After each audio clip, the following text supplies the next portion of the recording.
ওই সালটা ছিল 2012, যেখানে কলকাতা নাইট রাইডার্স টপ 2-এ কোয়ালিফাই করে ফাইনাল জিতে নিয়েছিল। তারপর আসে সাল 2014, যেখানে কেকেআর টপ 2-এ কোয়ালিফাই করে আবার কাপ জিতে নেয়। তখন ক্যাপ্টেন ছিল গৌতম গম্ভীর, আর এখন mentor Gautam Gambhir. KKR 2024-এ qualify করলো টপ 1-এ এবং ফাইনালে বানিয়ে নিল নিজের জায়গা। এর জন্য বিশেষ ধন্যবাদ গৌতম গম্ভীর, কলকাতা ম্যানেজমেন্ট এবং নিজের শাহরুখ খান, যে কলকাতা নাইট রাইডার্সের মালিক, যে প্রত্যেক ম্যাচে গ্রাউন্ডের বাইরে থেকে কলকাতা নাইট রাইডার্সের টিমকে সাপোর্ট করেছে। আর তার রেজাল্ট বেরিয়ে আজ আমার টিম, আজ তোমার টিম, আজ পুরো বাংলার টিম কোয়ালিফাই করেছে ফাইনালে পৌঁছে গেছে কলকাতা নাইট রাইডার্স। সানরাইজার্স হায়দ্রাবাদের মতো বড় টিম, যে খতরনাক ক্রিকেট খেলে আসছিল 2024 আইপিএলে, সেই হায়দ্রাবাদকে কলকাতা ছাতু করে দিয়ে পৌঁছে গেল ফাইনালে এবং কাপ চোখের সামনে ভাসছে এখন। 2019 থেকে ইতিহাস এটাই বলে আসছে আইপিএলে, যারা টপ 2-এ কোয়ালিফাই করে এবং ফাইনালে প্রথম ম্যাচ জিতে যায় তারাই কাপটা নিয়ে যায়। আর এবারে পৌঁছে গেছে 2024-এর ফাইনালে বাংলার সব বাঘ। কেকেআর 2024-এ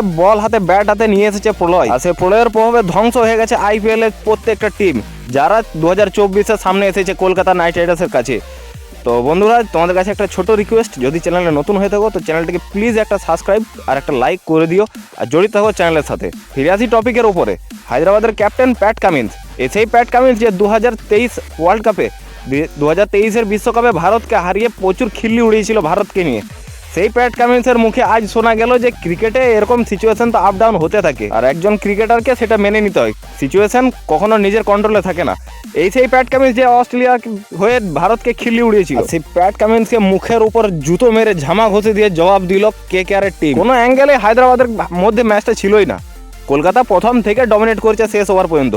14 ওভারের মধ্যে ম্যাচ শেষ। কোয়ালিফায়ে 160+ চেজ করে দিচ্ছে মাত্র 14 ওভারের মধ্যে। 2টো উইকেট পড়ছে, যেখানে শ্রেয়াস আইয়ার এবং ভেঙ্কটেশ আইয়ার দু ভাই তছনছ করে দিচ্ছে হায়দ্রাবাদের মতো টিম। তার সাথে ক্রেডিট যায় মিচেল স্টার্ক, যাকে নিয়ে প্রচুর কোশ্চেন উঠেছিল।